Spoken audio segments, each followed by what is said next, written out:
everybody, CitySide75 back with another pickups video, a long overdue pickups video. As always, I apologize for the delay in making this video. This actually goes all the way back to October of 2014. What I'm going to be showing you today is really the highlights of what I picked up. I did actually pick up a few more things than what I'm going to be showing here, but it was mostly just kind of filler or bundles and things like that, just stuff that I didn't feel like it was worth pulling out and showing separately. So, and I'm sure if you saw the picture at the beginning of this video, you can see that there's quite a bit here, but I need to preface that by saying that a lot of this was actually picked up in a couple of different large pickups actually that just happened recently. So it looks like a lot, it is a lot, but it really, a lot of it just was picked up just in the last couple weeks in a couple of really big, unusual scores. And I guess in that vein, I want to just talk for a minute about the state of thrift store hunting these days, and I guess in a word it would be kind of pathetic. Again, I do have a lot here, so I don't want to completely discount it, but it definitely is highly competitive now in the Chicago area. I can remember that people a couple years back were saying how some other areas of the country were getting really competitive, but I was still finding a lot of good things around here on a regular basis. But now, in the last 6 months to a year, it's really started to dry up. And again, a lot of what I've picked up more recently is the kind of stuff you would expect to see cheap in most places now, like last gen PS3 and Xbox 360 games. A lot of places are starting to clear those out now, and you'll see I do have quite a few of those, just because you can find those all over the place now for $3, $5, something like that. And so I always have a list in my head of current gen games that I don't want to spend $60 on, but I want to come back and pick up when they do go cheap. And so this is my time to do that. So anyway, let's go ahead and not belabor this too much longer. Let's go ahead and get started. I'm going to try to remember as much backstory as I'm showing you these as I can. And actually, let's go ahead and start with some of the furthest back finds. I took a trip down to St. Louis late last year, and actually right around the time that everything was going on in Ferguson, and I was staying just a couple towns over, but fortunately nothing was happening when I was there. But I did go and wander around a little bit during the day after I was done with my work obligations, and I actually stumbled on a cool pawn shop that had some really good deals. They had this Mario and Sonic at the London 2012 Olympics for $5, which seemed like a good deal. And then they had some DS games in the case, and looking back on it now, I really should have just bought them all, because I asked them how much they were. They had some good ones in there. They had this Paper Mario's Sticker Star. Boy, that's really hard to read in this light. Sticker Star. And they had Mario Kart DS, which actually I happen to have an empty case for it, so it worked out well. But they just had the little card. And yeah, he told me they were $2 a piece. So, and they had a few other decent ones there, and for whatever reason I didn't pick them up. I just picked up these two because I didn't have them. So, yeah, that was a good deal. And then I found a really cool video game store. Unfortunately, I was looking to see if I could find the name of it, but he doesn't have his name on any of his tags, and I can't even remember what suburb I was in when I found this place. So if I remember it, I'll shout it out, or I'll add it into this video at some point. But it was a cool place in suburban St. Louis. It was a dedicated video game store. And I had a small conversation with the owner, just talked to him about the store and things like that. Really nice guy. And he had some decent prices. So I picked up Art of Fighting for the Super Nintendo, and I think this was like $5 or $6. Pixel Junk Monsters for the PSP for $4.99. And Batman Arkham Asylum. It's not in the best shape in the world. It's a little wrinkly. And, you know, again, this game probably is dirt cheap everywhere now, but I thought the $6.99 price at the time seemed pretty good. So I picked it up. Let's see. Okay, so now kind of in no particular order, these are some of the PS3 games I was talking about that I picked up. Just mostly at Savers and Goodwill. We got Ridge Racer 7 for $4.99. These are all PS3 games. If you remember one of my previous videos, I showed you that I found the GunCon 3 that works for the PS3, and but I didn't have a game with it. And I did go to GameStop, and they had Time Crisis 4 there for $3.99. This one was a little bit more. I actually bought this for my son. This was $14.99 though for a pretty new game. It's pretty good. Plants vs. Zombies Garden Warfare for the PS3. And we've played this a few times, and this game is really fun. Definitely a lot of fun. You know, it's like an online shooter, although it's like third person. But the theme and all that is Plants vs. Zombies, so it's fun. And then this one I also liked. I had Killzone 2 and 3 for the PS3, but then I found this Killzone Trilogy for the PS3 for $6.99. And this actually includes an HD version of the first Killzone for the PS2. That's a game that's always kind of fascinated me, just because I've got Killzone for the PS2, and it's a game that tried to do a little too much on the PS2. And the PS2, they tried to bring out, you know, Xbox level graphics on the PS2, and it just couldn't quite pull it off. So I'm curious to see how it looks, you know, when it's HD enhanced.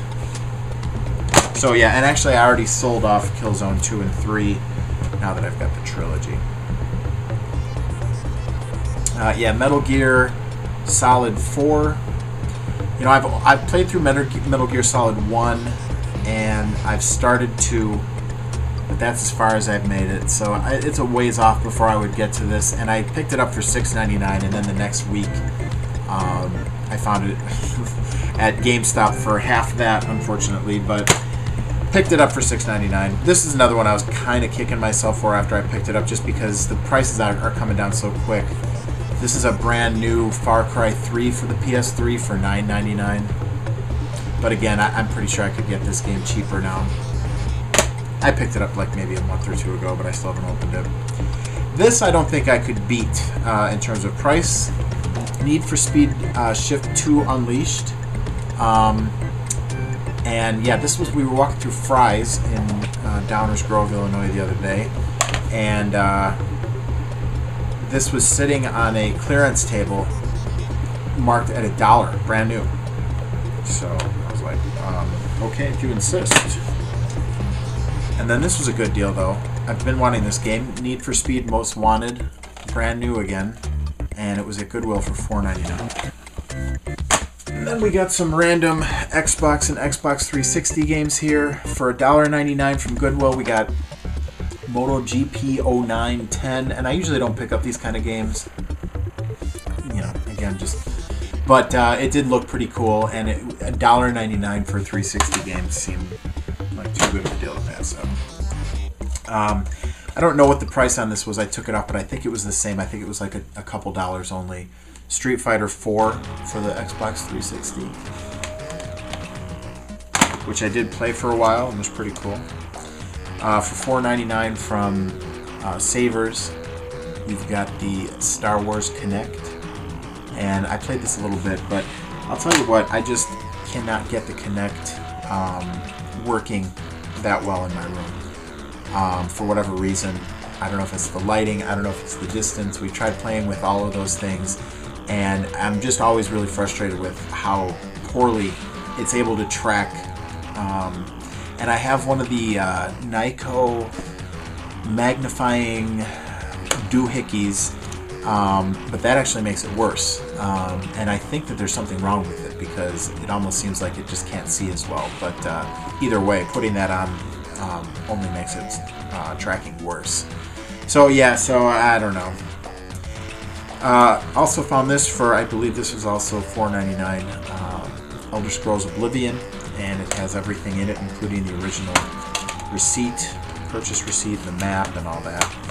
It's in good shape. For $3.99, the Street Fighter Anniversary Collection, and I have already the Street Fighter Anniversary Saturn controller, or Saturn-esque controller, as well as the full arcade stick. I'm pointing at it behind the camera like you can see it. So yeah, and I already have this game for the Xbox, but decided to pick it up for the PS2 as well. This one was cool. Activision Anthology for the Xbox for $306 from the Salvation Army.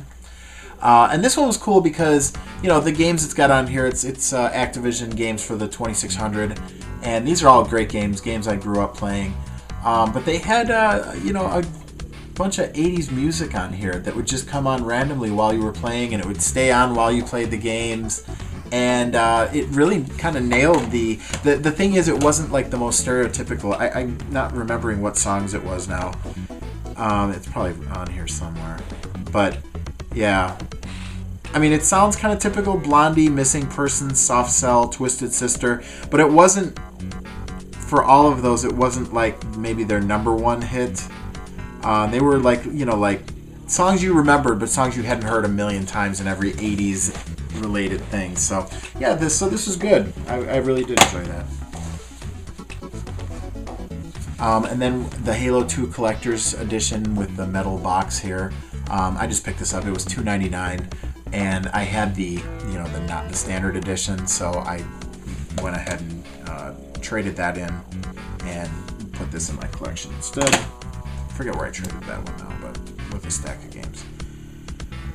And then this one I was glad to find cheap for the Xbox for $4.99. It's Gun Valkyrie. This is one of those games that I used to see everywhere for cheap, and I didn't pick it up because I had actually, I don't know if I rented it. I somehow played it, or maybe I played a demo of it, and it seemed pretty hard. But then a couple years ago, because I didn't play very much of it, I started hearing more positive talk about it and people acting like it was, you know, kind of a hidden gem. And I thought, I should pick that game up and give it another try. But then it seemed like I stopped seeing it anywhere. It never showed up anymore. So it's the first time I'd seen it again in a while for $4.99. And then this was definitely one of the more expensive purchases of the last few months.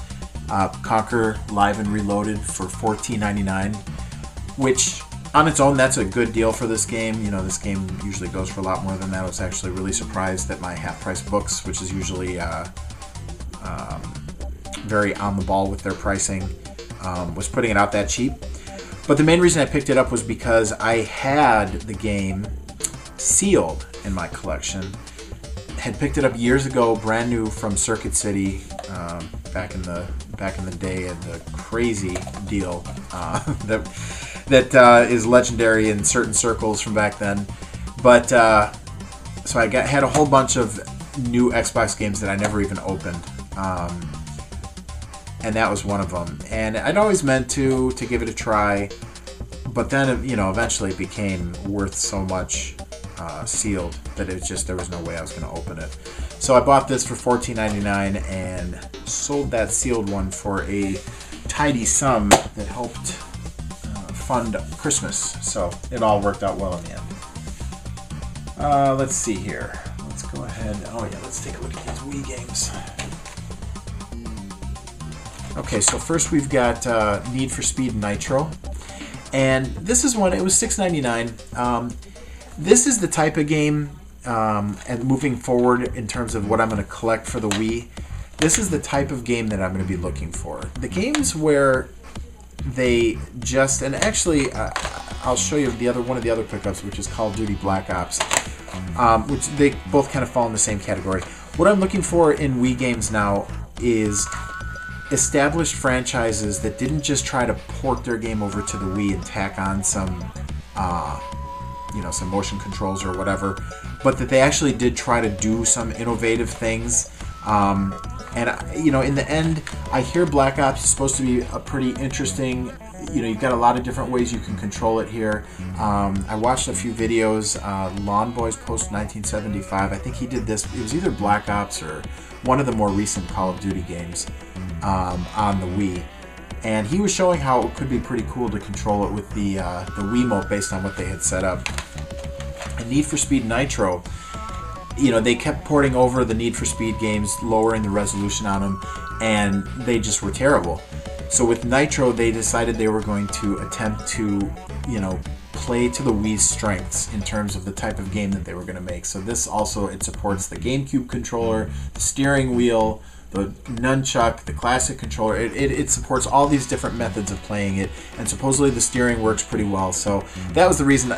These are the types of games that I'm looking for the Wii's. Are either unique, completely unique games, or games where they tried to do something different. I'm not going to stock up on all the shovelware, you know, the 30-in-1, 50-in-1 party games junk, and I'm definitely not going to be getting the, you know, the knockoff or the down-res version of just the standard Xbox games. So this is the kind of stuff I'm looking for. I also picked up Sonic and Sega All-Stars Racing. Was happy to. This was only $4.99. I was kind of surprised that was so cheap. So it's the Wii. Let's see here. Here's a few random things for the PS1. For I think this is $1.99. Rayman 2. And I have this already for the Nintendo 64, and it's really interesting to compare it because, and I'm trying to think, do I have it for something else too? Maybe the Dreamcast. I think I might have it for the Dreamcast. But it's amazing what a good job they did of translating this down to the PlayStation, because I played this for probably about an hour, maybe even a little more than an hour. And I was really having a good time, and I was really impressed. I mean, the graphics, you know, they still looked like PlayStation graphics, but for what they were really good, really fun. I mean, it was a fun game. Definitely was enjoying myself. And then here's a couple. This is something else I've been kind of keying in on collecting with lately, which are just different editions of some of my favorite, like, id software games on the computer. You know, id Software has always been one of my absolute favorite developers, and their games, you know, Doom and Quake and all that stuff are some of my favorites. But they also had some really interesting different retail versions. So when I find stuff like this cheap, I go ahead and pick it up. And so this time I got Final Doom. It's only 99 cents in this cool fold-out case here. Just looks really cool. And, you know, you can never have too much Doom. The thing I like about Final Doom is I believe this has those fan-made, like, extra hard levels, like I think it's Plutonia or something like that, and I forget the name now, but yeah, I think they're separate mission packs, but that means it's more WADs that you can load into, you know, all the source ports and things like that now that are out there, so, which is always good. And then this was something I've never even seen this before, and I found this, I believe, at the Salvation Army for a couple bucks. And it's called Ultimate Quake. And you can see it's got Quake 1, Quake 2, and Quake 3. It looks like they're just straight standard games. I was thinking that maybe they were all, you know, set up to run on more modern operating systems, but it looks like this entire package came out of, you know, not super recently, probably mid-2000s. Yeah, so they still list Windows 98, ME, XP, and 2000 as the supported operating systems. So yeah, this is an older collection, but still one I'd never seen before, and, you know, I looked it up, and there's definitely some demand for it too if I ever decide to part with it, but I can see why, because it's just a great bundle. Some great games here.